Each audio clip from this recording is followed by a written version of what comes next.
Bonjour tout le monde. Nous nous retrouvons aujourd'hui pour le 10e épisode de cette série d'apprentissage de Python. Dans cet épisode, nous allons aborder quelque chose que nous avons manipulé depuis le début, les fonctions. Vous en connaissez plein, des fonctions de type telles que int ou str, ou alors de bibliothèques comme la fonction runDint. Jusqu'ici, nous les avions utilisées. Nous allons maintenant apprendre à les créer. Première partie, la syntaxe. Tout d'abord, à quoi cela va-t-il nous servir de créer des fonctions? Dans vos programmes futurs, vous serez sans doute amené à faire plusieurs fois certaines opérations. C'est ici que sont utiles les fonctions. Nous allons créer des petits programmes internes à notre script pour les exécuter autant de fois que nous voulons par la suite. Assez parlé, voilà comment créer une fonction. Tout d'abord, il faut lui donner un nom pour pouvoir l'appeler par la suite. Nous définissons la fonction avec justement le mot-clé def. Nous écrivons def fonction, parenthèse parenthèse, 2 points. Fonction sera le nom de votre fonction. Vous mettez celui que vous voulez. Cependant, comme pour les variables, pas d'espace ni d'accent. Comme les fonctions que nous avons utilisées, vous pouvez ou non mettre des paramètres entre vos parenthèses, en les séparant par une virgule, de la façon suivante. Def fonction, parenthèse par 1, virgule, par 2, fermez la parenthèse, 2 points. Vous avez maintenant défini votre fonction. Vous remarquerez les 2 points à la fin, qui indiquent une tabulation à suivre. En effet, le code de votre fonction sera tabulé. Le code de votre fonction est exactement le même que celui d'un script Python.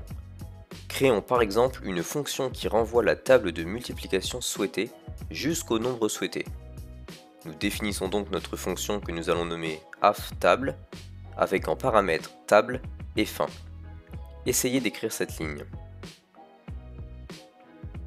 Il faut écrire def af underscore table, ouvrez la parenthèse, table, virgule, fin, fermez la parenthèse, 2 points.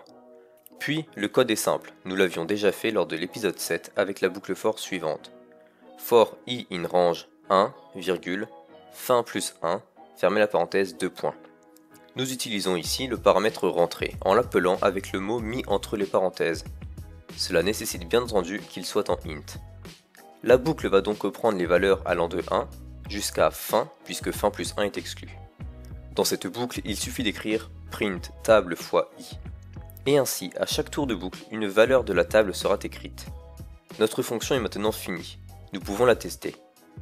Pour appeler une fonction, il suffit d'écrire son nom avec ses paramètres. S'il n'y en a pas, n'oubliez pas de mettre les parenthèses, même vides. Ici, nous voulons, par exemple, la table de 5 jusqu'à la 10e valeur.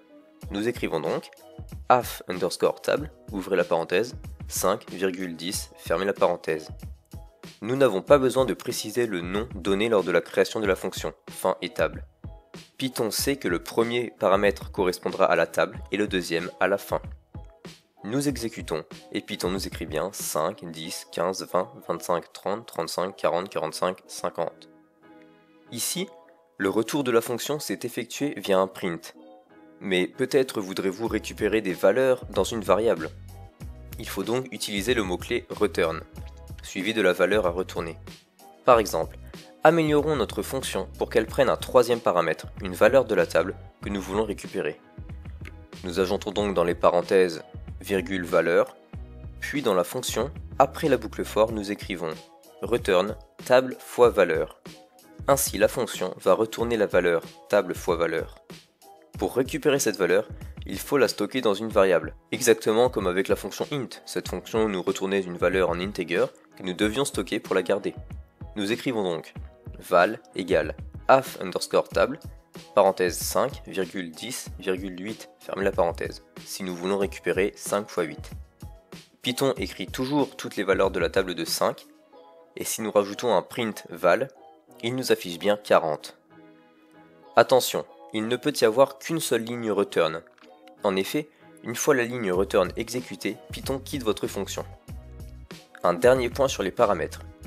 Vous avez vu que certaines fonctions ont des paramètres par défaut, comme la boucle for avec sa fonction range, qui a 2 paramètres par défaut, la fin et le pas.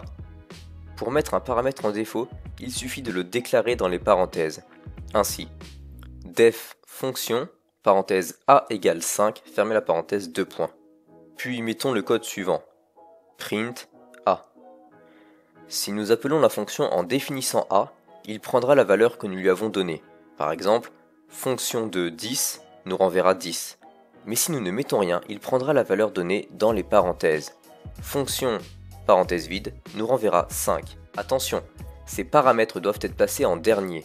En effet, si vous le mettez au milieu et que vous ne l'appelez pas, Python pensera que vous l'appelez, comme il y aura encore d'autres paramètres par la suite. Je m'explique. Prenons la fonction def fonction, parenthèse a, virgule, b égale 5, virgule c, 2 points. Si nous appelons fonction de 1,2,3, tout se passe bien, il y a 3 valeurs pour 3 paramètres. Mais si nous décidons de mettre b en défaut, a à 3 et c à 10, nous écrivons donc fonction de 3,10 seulement. Python lit le premier paramètre, l'attribut à a.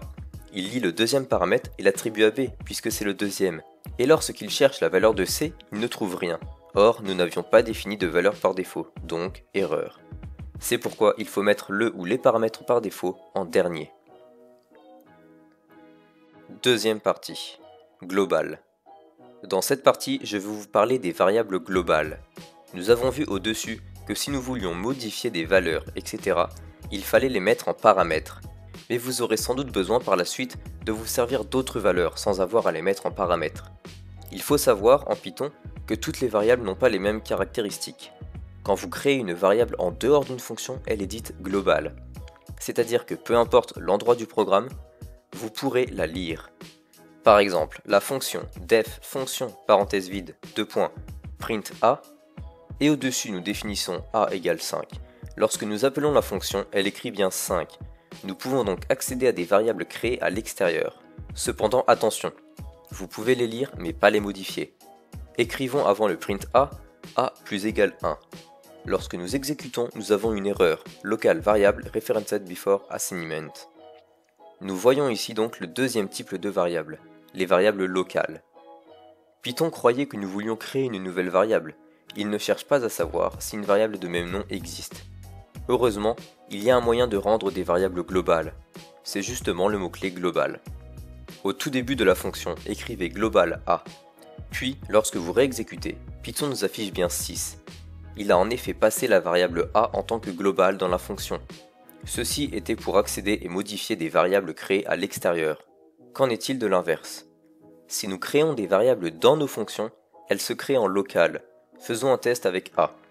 Enlevez le global et écrivez a égale 10. Quand nous exécutons, Python nous écrit 10, car le print est dans la fonction.